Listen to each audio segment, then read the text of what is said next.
Hello, thank you for joining us. I'm Sarah Palmer and I'll be taking you through this 3-episode programme commemorating the 75th anniversary of the end of World War II in Europe. In this episode we'll be focusing on D-Day and looking in particular at why Normandy was selected and became a turning point in winning the war. Let's start our journey with Fleckney Festival Remembers.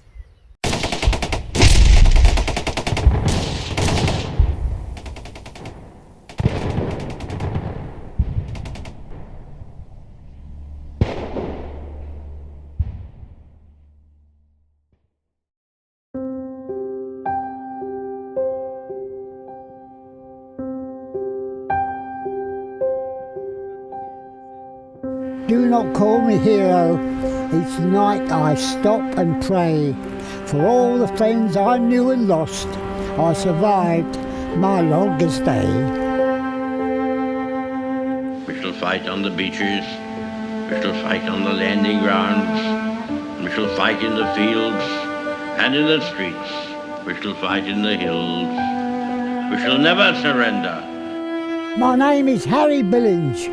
I landed on Gold Beach at 6:30 in the morning on 6th of June 44 with a number of fine men. It was either me or them. Well, I made up my mind it wasn't going to be me. As many as 4,400 Allied troops died that day. Everyone around my area had an uncle, a father, a brother, a nephew on that day who never went back home. So many never even got out of the sea. Do you think about this day a lot? I'm unable to forget about this day. I get so emotional. But believe me, the Battle of Normandy was not easy. Not easy at all. And the sacrifice made was overwhelming. This site is where a new British memorial is due to be built, the Normandy Memorial Trust, which overlooks Gold Beach where Harry landed in the town of Vers-sur-Mer. It was very open at the time. I can't even visualise this as it was all those years ago. I think it's a wonderful position, marvellous. It's peaceful too, wonderful. Harry has personally raised over £25,000 for this memorial. I should love to come up when it's done, if I'm spared to see it. It's a wonderful place. You can see the sea right across the bay. When they bring that memorial up, it'll be worthy of all them poor devils that never came back. And I always think of these fellas. This will be a truly fitting tribute to all our heroes who never came back home. In my heart, this monument means more to me than any other charity I've ever worked with. Well, this is where they all landed, and this is where all of them died. Some gave some gave all. And that's what moves me. The war is a terrible thing. I think everybody should know. I can't forget. Please support such a wonderful opportunity. We need, beyond measure, your love and your support. This is for me. This is what I want to do. This is my swan song, that I must do it. My generation saved the world. To donate by text, text D-Day 10 to 70470 to donate £10, or text D-Day 20 to donate £20. Alternatively, go to their website, normandymemorialtrust.org. Thank you. This is the BBC Home Service, and here is a special bulletin read by Simon Clark. D-Day has come. Early this morning, the Allies began the assault on the northwestern face of Hitler's European fortress. The first official news came just after 9:30, when Supreme Headquarters of the Allied Expeditionary Force issued Communique Number 1. This said, under the command of General Eisenhower, Allied naval forces, supported by strong air forces, began landing Allied armies this morning on the northern coast of France. The Allied Commander-in-Chief, General Eisenhower, has issued an order of the day addressed to each individual of the Allied Expeditionary Force. In it, he said, "Your task will not be an easy one. Your enemy is well trained, well equipped, and battle-hardened. He will fight savagely. But this is the year 1944. The tide has turned. The free men of the world are marching together to victory." So why was Normandy chosen for the D-Day landings? Why not choose somewhere that was closer to get to, like Calais? Let's have a look at Operation Overlord, better known as D-Day.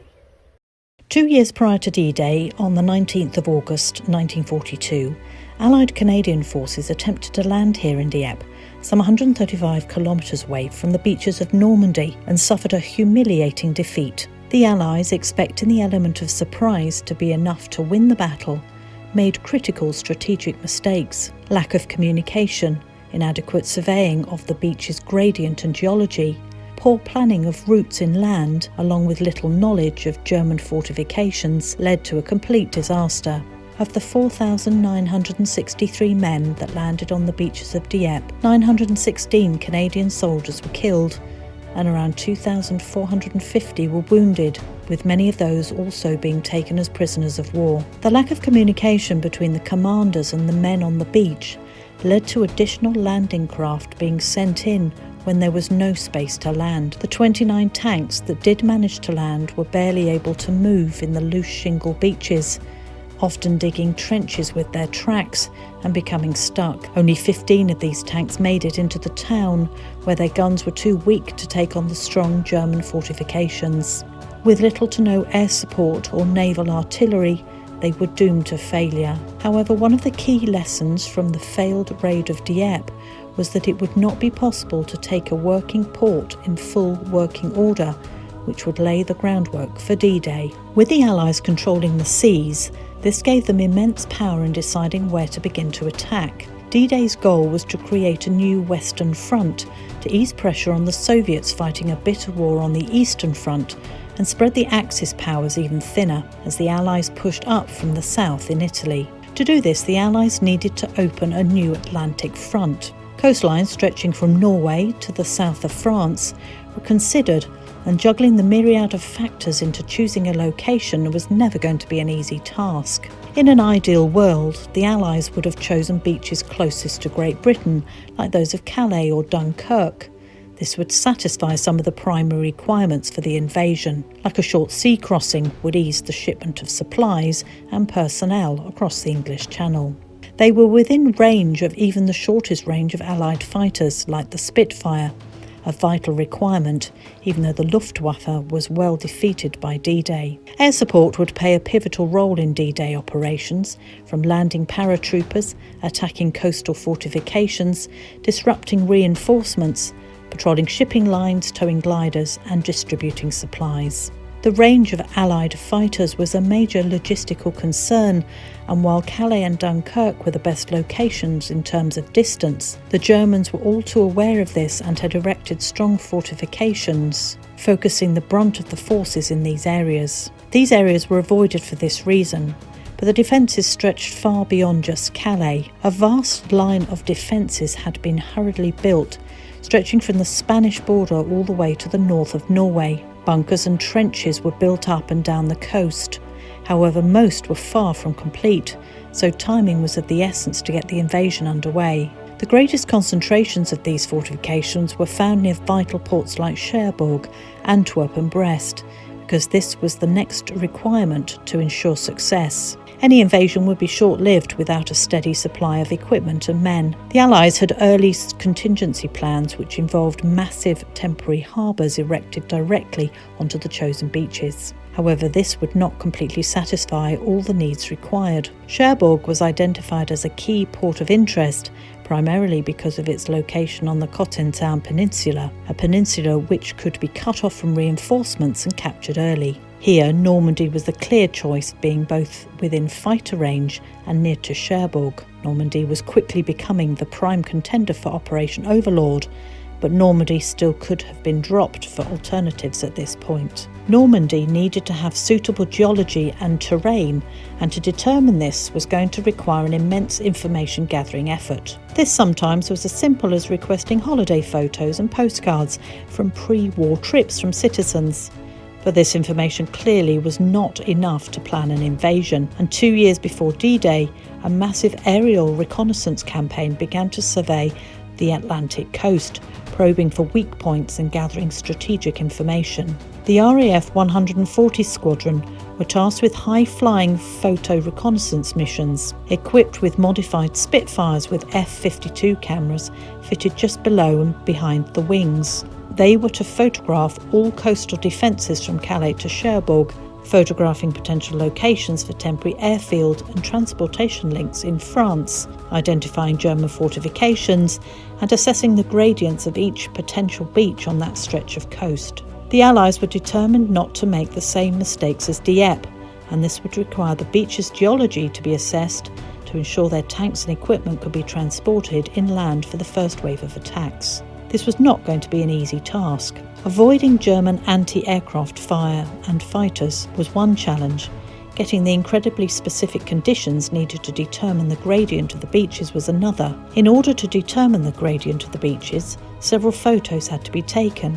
One with an average low tide, one with an average high tide, and 4 pictures at various points between these two extremes. This would give several elevation data points to inform us of the beach's gradient. If this were not hard enough, winds could not be greater than 23 miles an hour to avoid surge tides interfering with results. They needed to take the photos during sunset or sunrise in order to get decent contrast between the water and the beach, and they needed a clear day with no clouds obscuring the view. These photos were combined with the tidal information to create detailed charts along with high and low water marks. Normandy beaches were found to have a favourable gradient. Normandy had a lot going for it. It was relatively poorly defended, even though this was continually improving. It was within range of Allied fighters, had a relatively short sea crossing which would allow for a quick turnaround of supply ships, and the English Channel had only 2 relatively narrow entry points which would be more easily defended from U-boats. The beaches would also be shielded from the worst of the strong Atlantic winds by the Cotentin Peninsula. Normandy was quickly becoming the primary contender for the invasion. Now it was time for fine, detailed planning. The beach gradient information was not solely enough to go by. The chosen beaches needed to be capable of bearing the load of heavy tanks and vehicles that will eventually land there. This could not be done with planes. This needed men on the ground. About 6 months prior to D-Day, on a moonless New Year's Eve, Major Logan Scott Bowden and Sergeant Bruce Ogden Smith of the Royal Engineers boarded a boat that would bring them within a quarter of a mile of Gold Beach, one of the final British landing sites. From there, they swam ashore, where they quickly took samples of the beach using a metal auger and swam back through heavy surf to return the samples for analysis. The Allies knew before these samples that these beaches should be suitable, categorised as medium-grained sand. A to finer grained sand or mud would result in the heavy equipment sinking, and too coarser grain made it difficult to manoeuvre. Medium was just right. However, these samples ultimately let the British know that provisions would need to be taken to overcome the softer than expected sand that was found. These provisions included many of the tanks on D-Day coming with modifications to allow them to deal with the terrain they would encounter. Many Churchill tanks were fitted with these carpet-laying spools that would lay over soft sand to increase the surface area over which the pressure was being exerted. They could also be used to lay over barbed wire fences. Others were fitted with simple rolls of wood, which could be dropped into anti-tank trenches to allow traversal. A much more cost-effective method than the early tests, which used 2 tanks to fill a ditch. This was not the only geology the Allies needed to consider.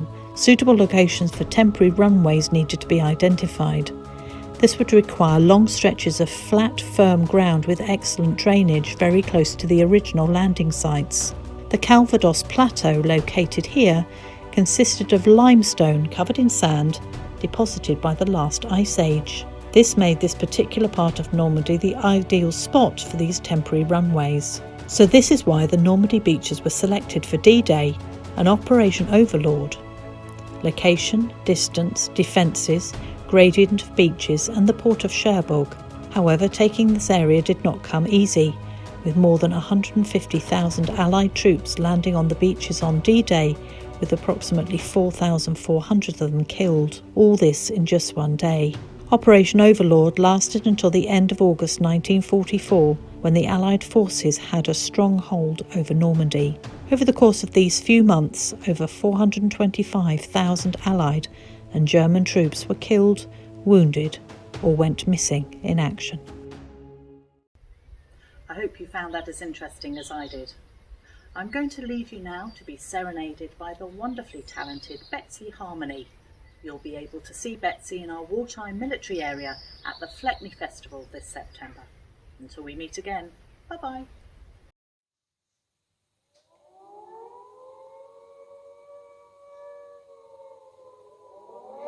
Well, hello to you.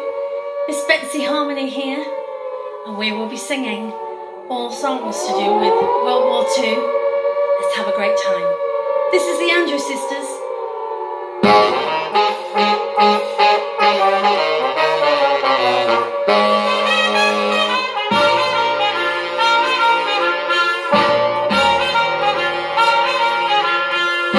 Mister, what you calling, what you doing tonight?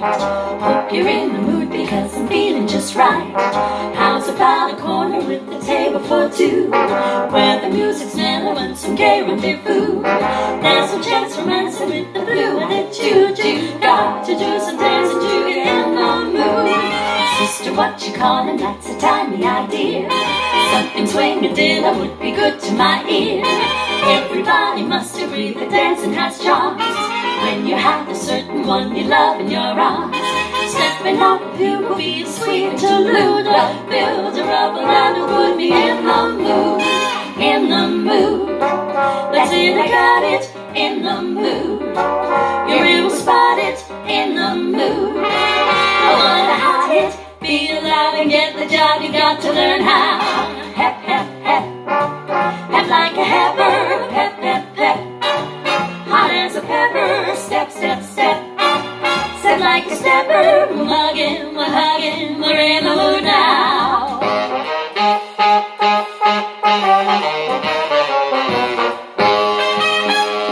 Mister, what you calling, boy, you needed us fun. You can see the wonders that this evening has done. Your feet were so heavy till they hardly could move. Now the light is feathers and are right in the groove. You were only hungry for some musical food. You're positively, absolutely in the mood. Sister, what you calling, I'm indebted to you. It goes to show what good and news can do. Never felt so happy and so fully alive. Seems a cherry jumping is a powerful jive. Swingaroo is giving me a new attitude. My heart is full of rhythm and I'm in the mood. In the mood. That's it, I got it. In the mood. You're real spotted.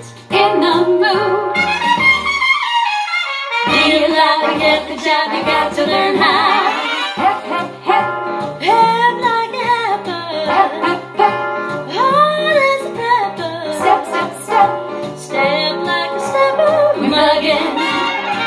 And now we're hugging. 'Cause we're in the mood.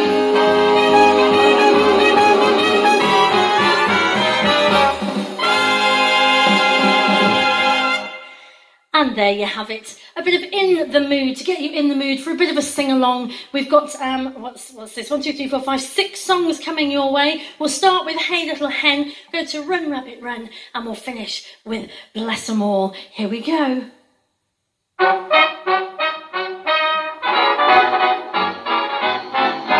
Hey little hen, when, where you lay me an egg for my tea? Hey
got the blues on the run. Sing boom torero, ring out a song of good cheer.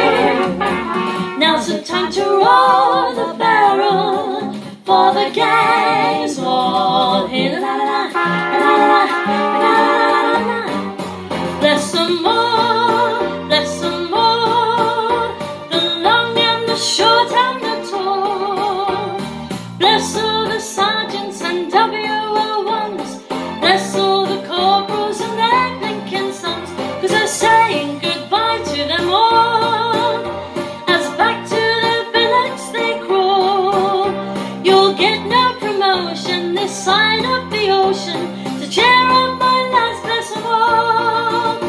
You'll get no promotion this side of the ocean to cheer up my lads, bless them all. And there we made it. Fantastic job, well done.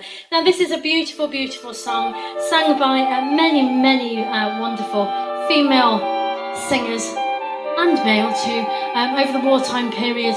It's a Nightingale sang in Berkeley Square. She can have a bit of a smooch if you like. That certain night, the night we met, there was magic abroad in the air. There were angels shining at the winds, and a nightingale sang in Berkeley Square. I may be right, but I may be wrong, and I'm perfectly willing to swear that when you turned and smiled at me, a nightingale sang in Berkeley Square.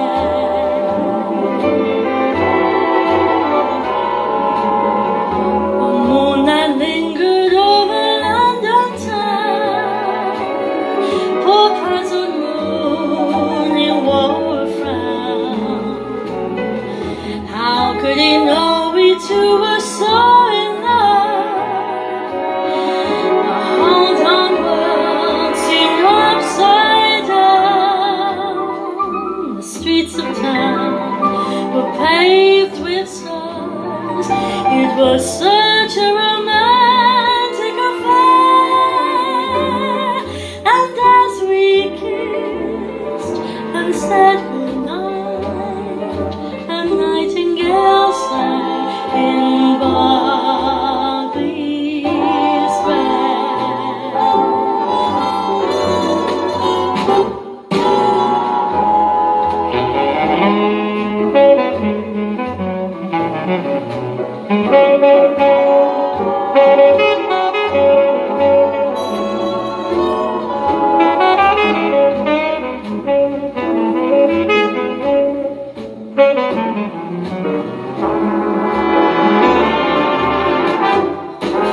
Our homeward stare was just as light as the churches in feet of a stair, and like an echo far away, a nightingale sang in Berkeley Square.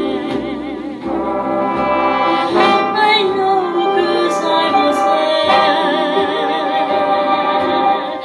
that night in Berkeley Square.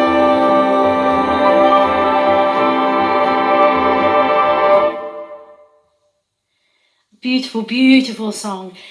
Now then, let's move on. This is the best-selling single worldwide of 1941. It's one of my most requested songs, and it's given you something to boogie to. It is the Andrews Sisters with Boogie Woogie Bugle Boy.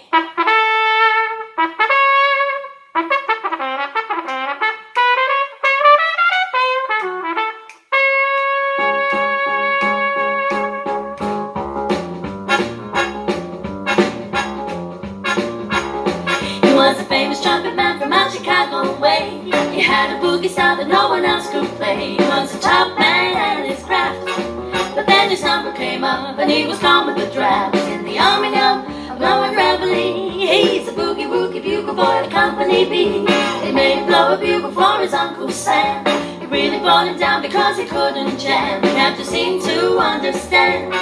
Because the next day the cab went out and drafted a band. Now the company jumps when he plays reveille. He's a boogie woogie bugle boy at Company B. Toot, he blows it into the bar. In boogie rhythm, he can't blow a note unless the basic guitar are playing with him.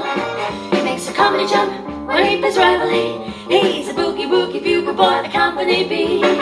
He was some boogie woogie bugle boy at Company B. And when he plays boogie woogie bugle, he was busy as a bee. And when he plays, he makes a comedy jump A to the bar. He's a boogie woogie bugle boy at Company B. Which blows an A to the bar. He can't blow a note unless the bass and guitar are with him. And the company jumps and he plays reveille. He's a boogie woogie bugle boy at Company B.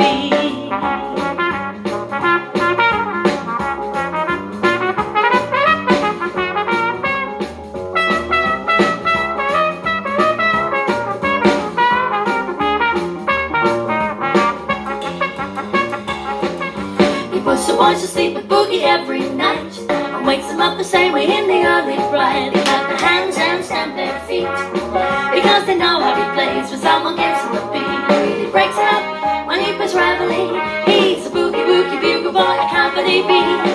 Ba ba ba da ba da ba ba ba da ba da ba ba ba da ba da ba ba ba da ba. And the company jumps when he plays reveille. He's a boogie woogie bugle boy at Company B.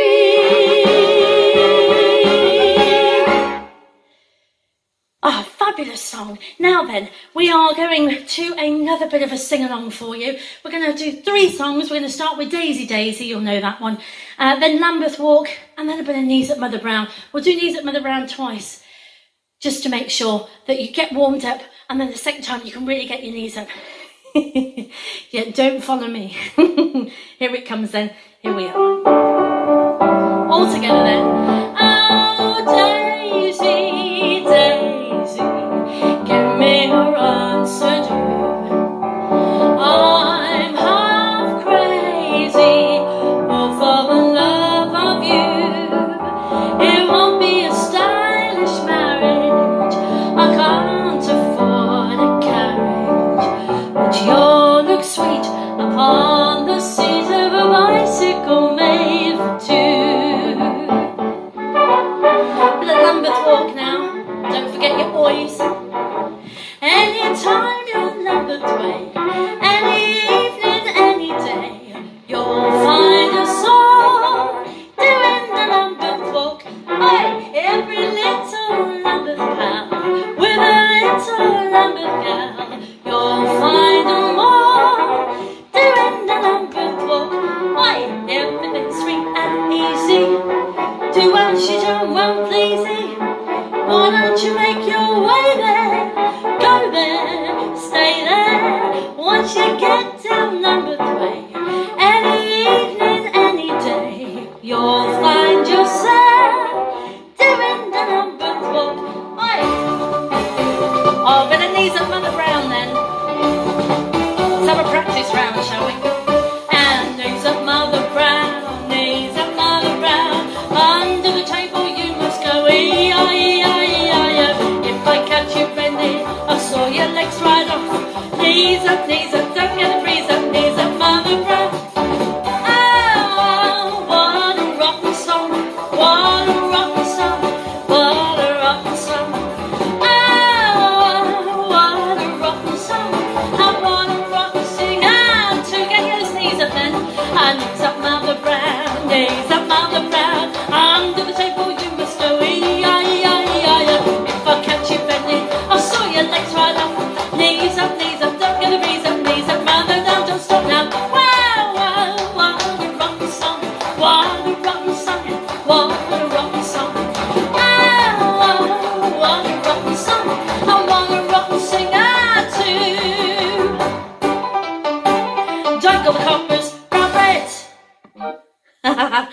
Fantastic stuff.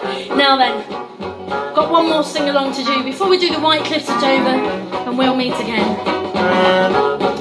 So these are two songs. It's a long way to Tipperary. Pack up your troubles.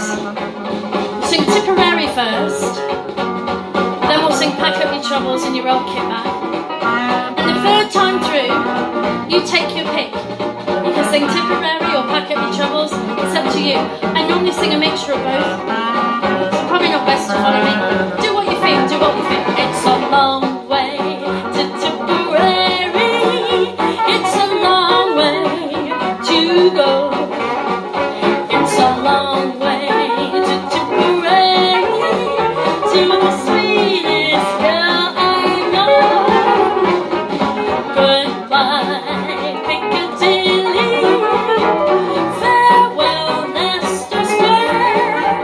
But it's a long, long way to Tipperary. But my heart's right there. Pack up your troubles and pack up your troubles in your rocking bag and smile, smile, smile. While you the Lucifer light your face, smile, boys, that's the style. Once you stop worrying, it never was worthwhile.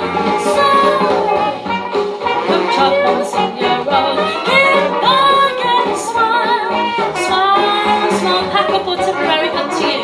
It's a long way to Tipperary. It's a long way to go. Pack up your troubles in your rocking bag. Smile, boys, that's the start. What's the use of worrying? It never was worthwhile. It's a long, long way to Tipperary, and my heart's right there. Well done, fabulous stuff. I hope you're having a good time. I'm now going to do the wonderful White Cliffs of Dover.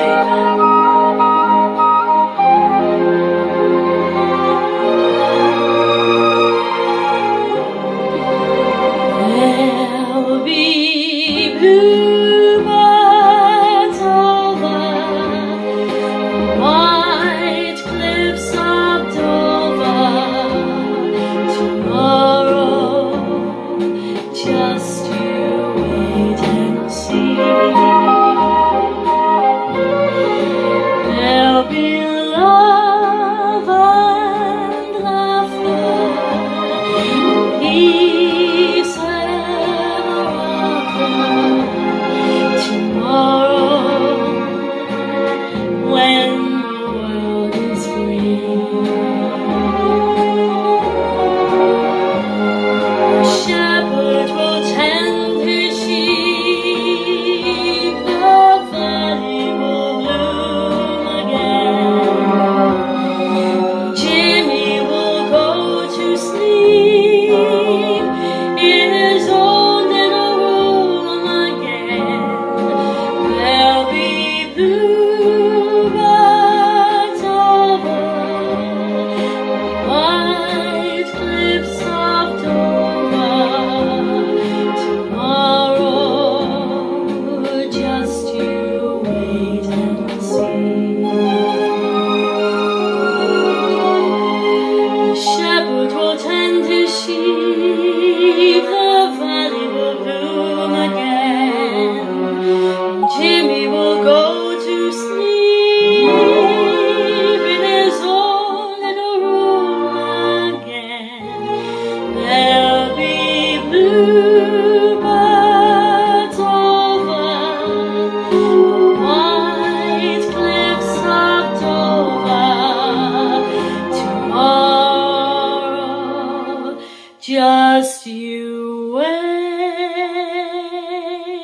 and see.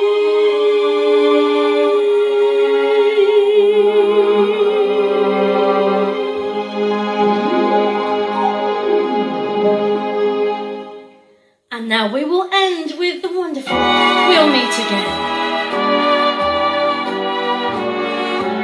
we'll meet again.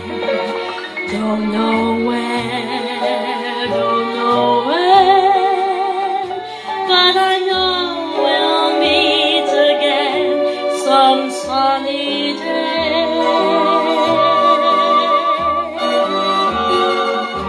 Keep smiling through, just like you always do, till the blue skies drive the dark clouds far away. So will you please say hello to the folks that I know? Tell them I won't be long. They'll be happy to know that as you saw me go, I was singing this song. We'll meet again.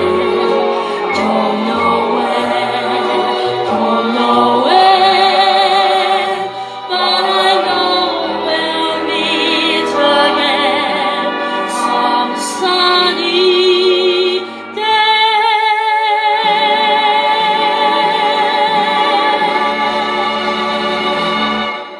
Thank you so much for having me. Have a marvellous, marvellous weekend. Betsy Harmony signing off, and hope to see you really soon. Take care all. Bye.